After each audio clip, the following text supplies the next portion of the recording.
अभी तक देख चुके हैं अध्याय 3 के पार्ट 2 तक, सब लोगों को मैं पहली बात ये कहना चाहूंगा, प्लीज गाइस इन वीडियोस को ध्यान से देखिए। अगर आपको कुछ चीज समझ में नहीं आ रही है तो थोड़ा पीछे करके रोक के स्क्रीनशॉट लेके कुछ लिखना चाहते हैं तो ये सब चीजें करिए। इससे आपको क्या होगा कि ये शॉर्ट नोट्स टाइप है, आपको शॉर्ट पॉइंट्स पता चल रहे हैं इनसे। अगर आप इनके बाद एक बार भी आपकी बुक पढ़ेंगे तो आपको सब कुछ समझ में आएगा, पूरा चैप्टर कहानी की तरह याद हो जाएगा। मतलब आपको उस चैप्टर में से कुछ भी पूछा जाएगा तो आप बेझिझक बता देंगे। और जैसा कि मैंने आप लोगों को पहले भी बता चुका हूं, स्कूल नहीं चल रहे हैं तो आपको ऑब्वियसली आपको ये दिक्कत होगी कि कहां से हम आंसर्स निकालें। तो मैंने लिंक आपको डाल दिए नीचे डिस्क्रिप्शन में, तो आपको आसानी से आंसर्स मिल जाएंगे। बहुत बढ़िया सॉल्यूशंस हैं इन लिंक्स में, तो आपको हर एक चैप्टर के आंसर्स मिल जाएंगे। और बुक भी मैंने लिंक में डाली उमंग ऐप से, जो गवर्नमेंट ने उमंग ऐप बनाया है, तो इसको डाउनलोड कर लीजिएगा अगर आपके पास डाउनलोड नहीं है। और इस लिंक को क्लिक करेंगे तो आपको डायरेक्ट आपका चैप्टर, आपकी बुक खुल जाएगी वर्ल्ड पॉलिटिक्स की। तो गाइज अब स्टार्ट करते हैं हम लास्ट पार्ट अध्याय 3 का। आज हम अध्याय 3 खत्म कर देंगे। तो इस पार्ट में हम देखेंगे सबसे पहले वर्चस्व सांस्कृतिक अर्थ में। हम वर्चस्व के बारे में पढ़ रहे थे, अब सांस्कृतिक रूप में कैसा वर्चस्व रहेगा, किस प्रकार वर्चस्व है सांस्कृतिक रूप में। तो इस वर्चस्व को देखने के लिए पहली बात तो ये वर्चस्व भी अमेरिका का, ये अमेरिका सांस्कृतिक रूप से बहुत वर्चस्वधारी कंट्री है। प्रभुत्वशाली देश अपने असर में रहने वालों को इस तरह सहमत करते हैं कि वे भी दुनिया को उसी नजरिए से देखें जिससे प्रभुत्वशाली देश देखते हैं। पहली बात तो कोई भी कंट्री अमेरिका का जो वर्चस्व है उसको सिर्फ सैन्य शक्ति और आर्थिक व्यवस्था पे आधारित नहीं मान सकते, उसकी सांस्कृतिक जो वर्चस्व है वो भी देखना पड़ेगा, और वो भी बहुत ज्यादा है।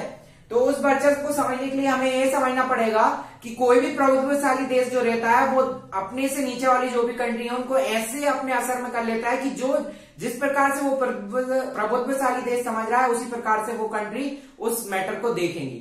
तो ये है मेंटली जो कंट्रोल कर रही है उस कंट्रीज को। फिर हमने देखा, फिर इसमें पॉइंट देखते हैं, विचारधारा से जुड़े साधनों का इस्तेमाल कमजोर देशों को अपने मनमाफिक करने के लिए।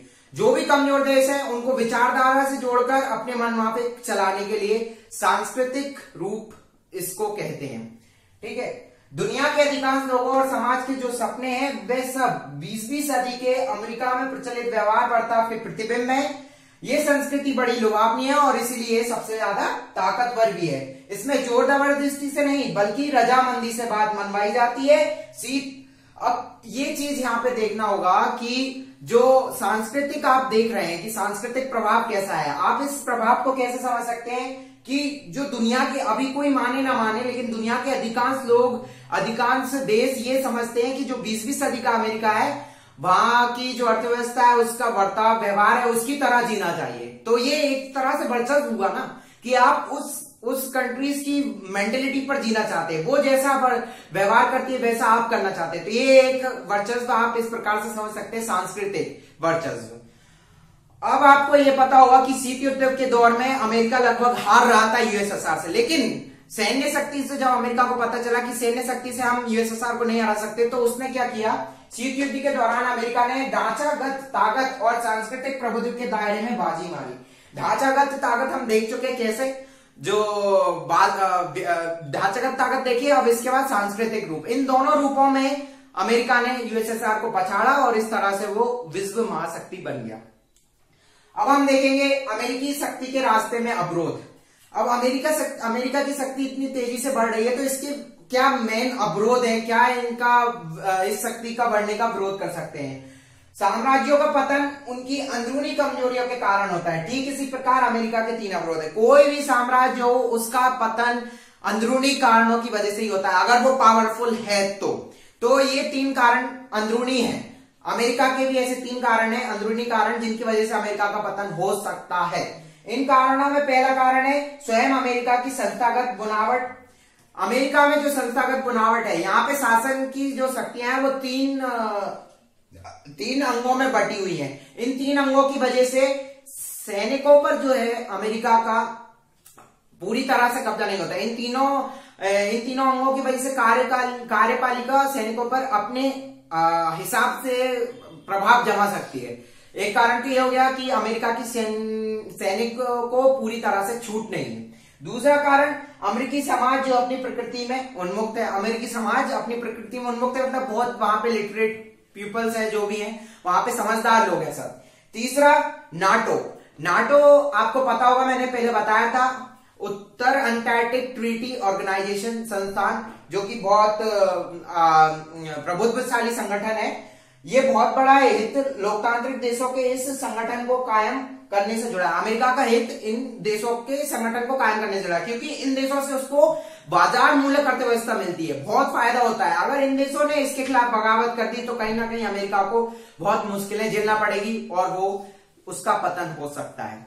अब हम देखेंगे कि हमने ये तो देखा, ये वर्चस्व है, अमेरिका का वर्चस्व अभी तक चल रहा है, तो हम देखेंगे इस वर्चस्व से निपटारा पा सकते हैं, कैसे पा सकते हैं, अगर पा सकते हैं, और क्यों नहीं पा सकते अगर नहीं पा सकते। तो हम देखेंगे कि जो अंतरराष्ट्रीय, जैसे आपको पता होगा कि कोई भी कंट्री है तो उसमें जो भी व्यवस्था है वो राजनीतिक व्यवस्था किसी पार्टी द्वारा संभाली जा रही है, लेकिन अंतरराष्ट्रीय राजनीति है वो सरकार विहीन राजनीति है। अंतरराष्ट्रीय राजनीति में कोई सरकार नहीं है, किसी का कोई प्रभुत्व नहीं है, लेकिन जो पावरफुल कंट्रीज हैं उनका प्रभुत्व जरूरी है। तो हमें देखना होगा कि हम क्या कर सकते हैं। हम या तो अमेरिका के साथ मिले, क्योंकि अमेरिका का विरोध करने से एक देश तो रहा, जैसे भारत, चीन और रूस हैं, ये तीनों मिलकर अमेरिका को टक्कर दे सकते हैं, बट आपस में भी ये तीनों के बीच अवरोध है। अगर ये तीनों साथ में आ गए तो कुछ हो सकता है, लेकिन अभी इन तीनों के बीच भी अवरोध है, तो तीनों साथ में नहीं आ पा रहे हैं, तो हम ये देख रहे हैं। फिर इसके बाद हम ये सोच सकते हैं कि अवरोध न करके अमेरिका के साथ रहे, हमें फायदा होगा, हम उसके साथ व्यापार करें। तो इसी को कहते हैं बैंड बेगन की राजनीति, मतलब अपने आप को उसके साथ रखो, उससे व्यापार करो, उससे फायदा लो, उसका भी फायदा हो रहा है मान रहे हैं, लेकिन अपना भी फायदा करो, क्योंकि और कुछ तो हम कर नहीं सकते। और यह हो सकता है कि आप उससे छुप कर रहो, उससे दूर रहो, उस देश की नजरों में मत आओ। लेकिन जो बड़े बड़े देश हैं अमेरिका के बाद वाले, जैसे भारत, चीन, रूस हुए, वो ज्यादा दिनों तक अमेरिका से छुप नहीं सकते। छोटे देशों के लिए, जो कम डेवलप्ड है, उनके लिए बात है, मान सकते हैं कि वो छुप सकते हैं अमेरिका से, लेकिन जो बीच वाले देश है वो छुप नहीं सकते।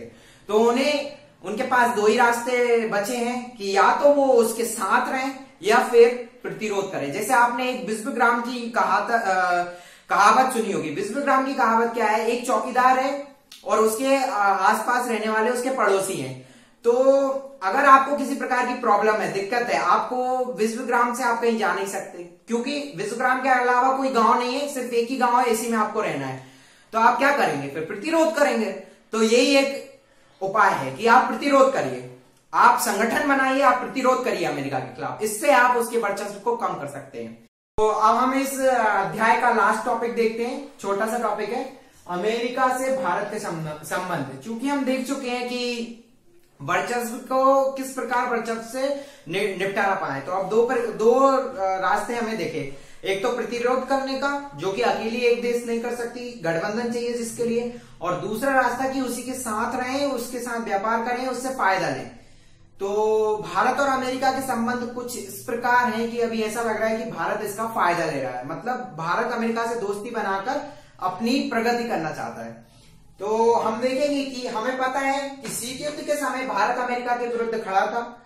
सोवियत संघ के विघटन के बाद वह मित्र विहीन हो गया था। अब जैसे ही सोवियत संघ का विघटन हुआ 1990, जो आपने देखा था शीत युद्ध जहां पे समाप्त हुआ 1991 के टाइम में, तो सोवियत संघ विघटन हो गया सोवियत संघ का, तो भारत को मित्र विहीनता लगी। भारत को लगा कि यार अब हम तो अकेले हो गए, तो उसने फिर अमेरिका के साथ अपने संबंध बनाने के प्रयास किए।